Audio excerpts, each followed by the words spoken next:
I was really inspired from an early age to pursue a career in medicine. Basically, I really fell in love with both science and then really with community service. So medicine was a pretty natural fit. My top three, you could say, were family medicine, OBGYN, or psychiatry.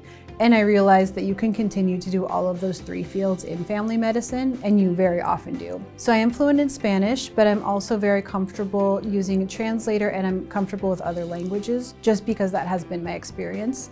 So, my training was in California. We run into multiple languages per day.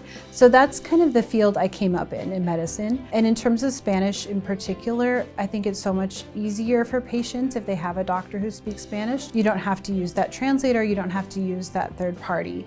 And then a little bit, knowing about the culture as well. I think the most important part of the physician-patient relationship is mutual trust. That means really that the patient is an integral part of the healthcare team. I feel like my role is to bring forward what the treatment options are and really have a discussion with the patient.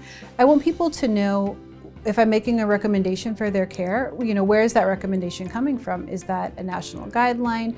Why do I think that's the best decision for them? And then I think just that honesty and that mutual trust for the patients to be able to come to meet with questions that they have, concerns that they have, even to be honest, if they're not really taking the medicine, I want to know that up front. That's kind of where I see the most important things about the patient relationship.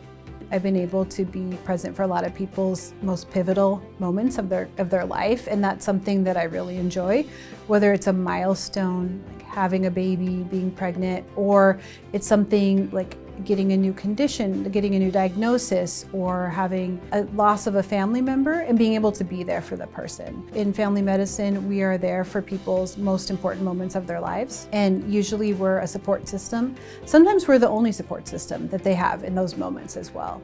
And that's something I've really enjoyed.